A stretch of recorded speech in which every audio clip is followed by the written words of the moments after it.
With the insane amount of different devices, it's quite difficult to actually to recommend sometimes, or just to say, hey, this is going to be the ultimate device. And to be honest, I'm getting a little bit sick of, let's say, all of these devices can actually do the same thing. We're having like a minor difference sometimes. However, with this BattleXP G350, I think there was like an emeritic in disguise. This thing brought something new to the table. But if you're going to be looking into, let's say, some of these devices, particularly this one, you're going to be deep diving into, let's say, AliExpress. You can find them for really cheap in some sales, and then it's going to be quite interesting. And 3.5-inch display, better resolution 640x80, that is going to be absolutely awesome for playing PlayStation games. The CPU is a Rockchip 3326 with a GPU that is a Mali G31 MP2. RAM has like LPDDR3 1GB. And there were different colors, but I think they realized, like, you know what, let's just slap a sticker on. Oh boy. But yeah, this is the 64GB edition. Nothing really fancy when it comes to the storage, because it's most of the time just an SD card. So the first thing is, like, they're putting a sticker on everything. They're using this game empty. Oh man. To be honest, I have no idea to actually say that it's going to be a good thing.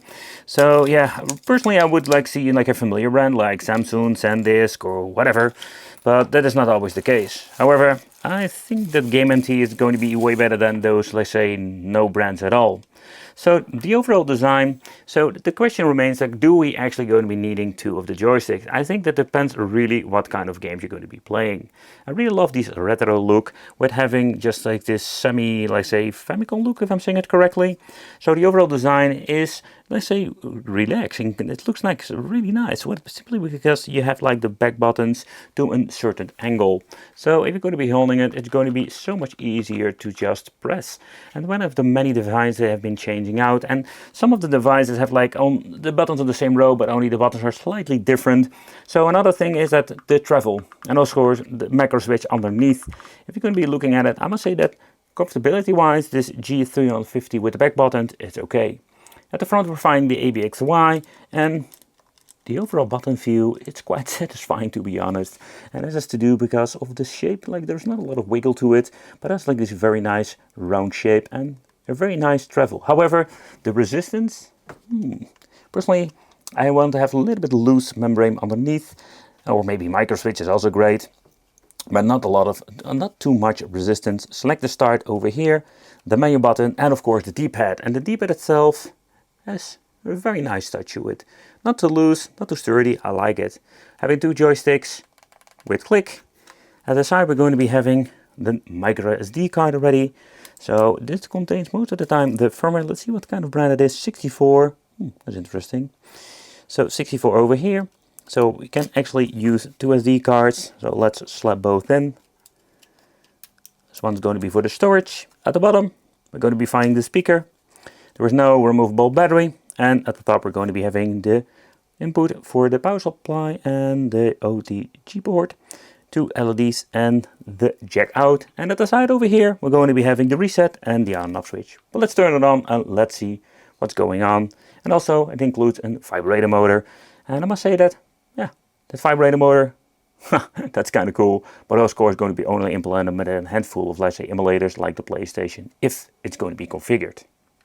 Beside that, we're going to be having a cable and the toilet paper manual, like always. And you should actually read it, because you can actually see that it has a combination of different kind of key combinations for making a quick load and quick save. And of course more information how you need to add or copy games. Is this freaking thing still booted up?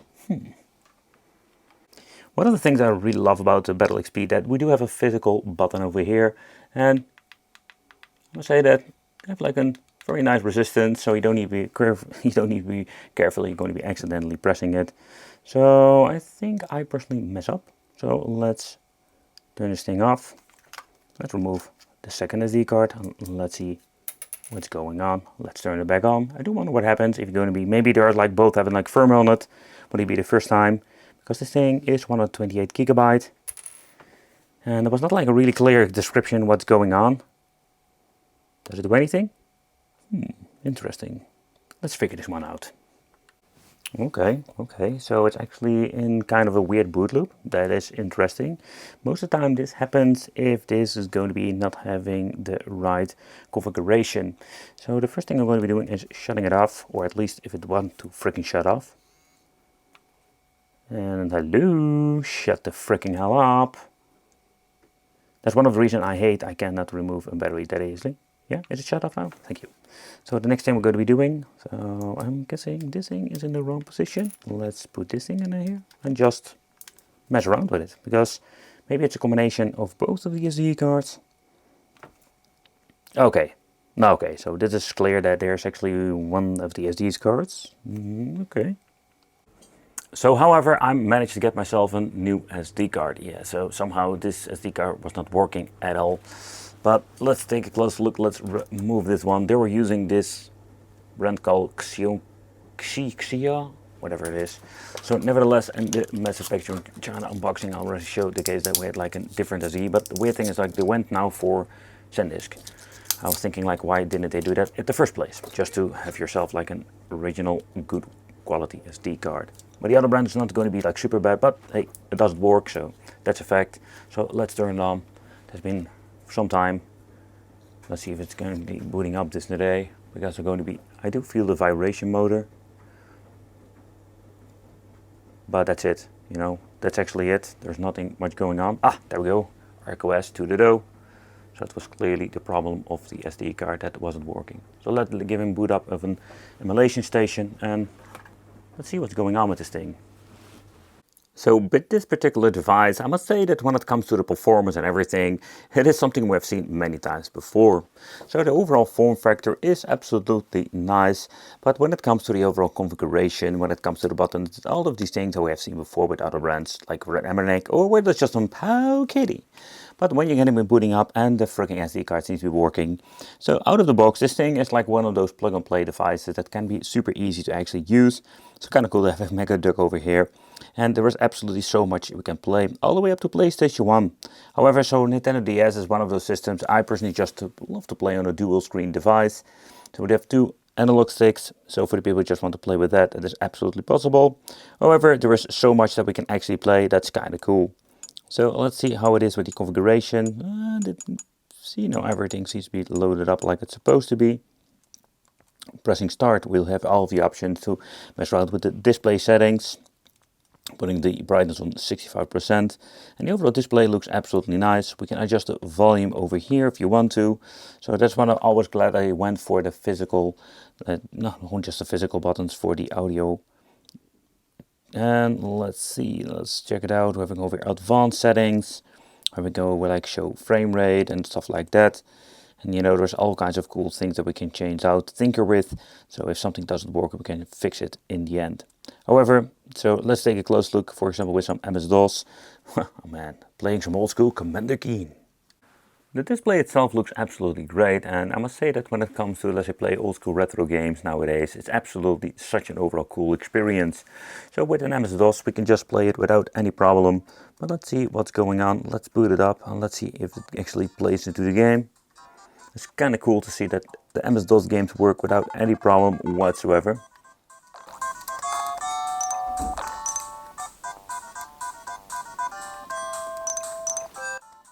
So they actually went for the speaker audio at the bottom with one single one. It's not like super loud, but it's loud enough to actually enjoy. Press it again and we can go back to the system itself or the RQS main menu. And the overall configuration is absolutely great. However, I did mess up with my freaking frames per second counter. No, I didn't need that. But when it comes to playing games, let's see, we're having a RetroArch over here. We can get into the RetroArch options. If you want to mess with that, we can make a favorite. I think it's one of those very convenient things. And of course, we can play some old school arcade. And the compatibility is absolutely insane if you think about it. Like many years ago, now we can play all of these freaking cool games. And that we had like at the beginning of the Pandora's box craziness. And these things can be played without any problem whatsoever. Of course, we do have limitations. I think the main stuff like Tekken, Killer Instinct don't run on this, but beside that, we can play all kinds of different games. I do wonder one thing, so let's boot it up. I just wanted to check it out, how it is when it comes to the overall configuration of the 9044, because overall MAME, we do have like some problems in the past when it comes to the overall emulators and MAME, but both joystick and the D-pad are configured. Okay, this isn't configured. That had like in the beginning, the first time of era of like handheld, that they mapped the right joystick to the fire button and everything. It was kind of weird. But beside that, overall emulation performance is absolutely great when it comes to the main situation itself. And I think that's one of those very cool things that we can just now expect, having great overall performance. And what the heck is this Mega Duck? There's actually a system that I've never reviewed here on the channel, with all kinds of very strange games. And it's kind of cool to experience all of these games now. And I think if you just want to look into it and you don't want to get the hardware itself, or you always wanted to check the hardware, but some of these things are quite expensive. So I did notice that the rumble function seems to be working, or at least I felt some rumble function. So that's kind of cool. Let's see how I can actually start this. Some emulators, the audio is crazy. Man, PC Engine is another system that I just love to check out, with all kinds of very cool games. So let's see what we're going to be having over here. This is the PC Engine CD-ROM, by the way.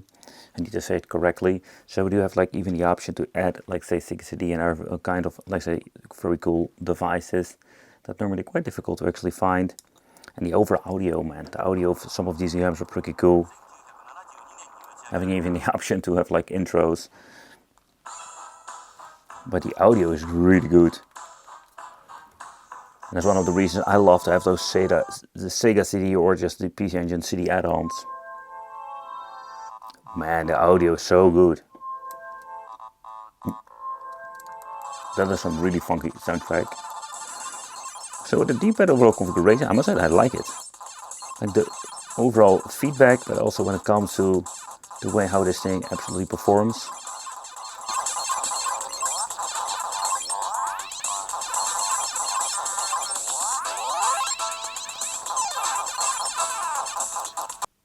Another interesting thing I just love about these devices, that we're having like different subfolders, meaning that we can have like different kind of games. So we're having over here collections, where we like have this different kind of like list, modern.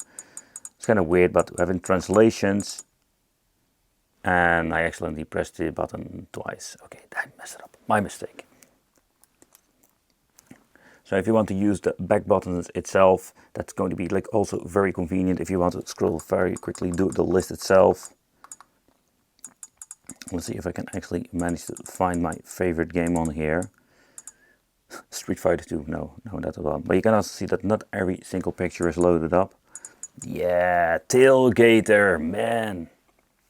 But when it comes to these, let's say, devices, what I just love about it is, because if you want to play just the old school Game Boy games on a beautiful display, this is absolutely the ultimate way. You can see this is perfectly like matched into the screen itself, and this is just an overall fun, overall experience. But that's actually where these devices, let's say, mostly shine.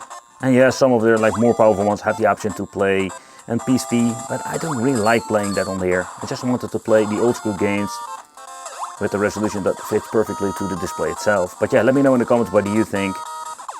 So for the DS, this is a great example. So we can actually mess with the screens, which you can see over here. We can switch.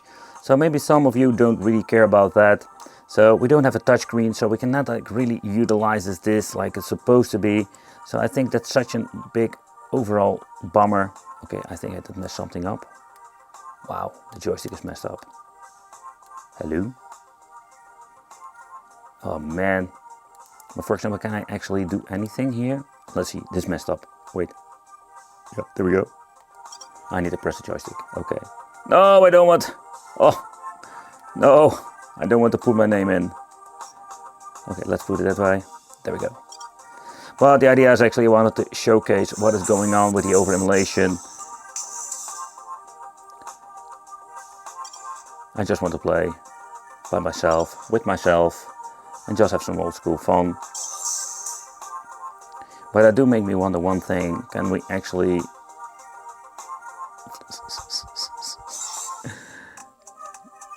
That was unfortunate, yeah. So, you know, and that is one of the things, we can actually mess with this and play like this, so there's not going to be an overall problem.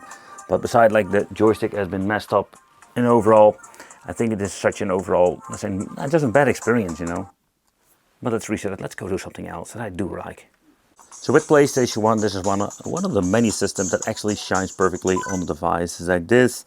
However, it looks a little bit stretched out, but if you're going to be looking into overall emulation performance, this is just really great. And I think this is why these handhelds are becoming really fun to actually have and just to enjoy these old school games. So this is going to be one of those very enjoyable situations. Also, the analog stick is configured for the PlayStation emulator. Jumping Flash, this is such a cool game. We had like double jump. Woohoo!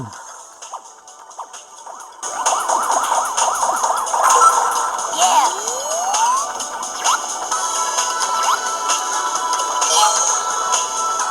This was one of the games that I discovered way later on.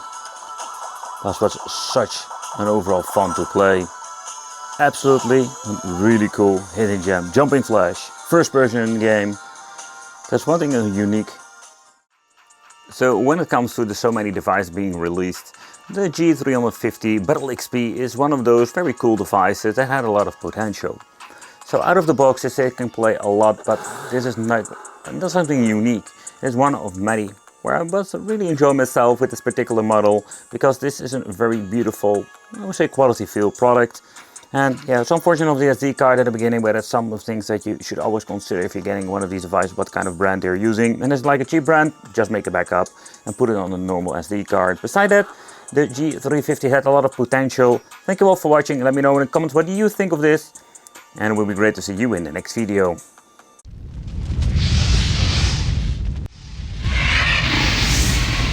Hehehehe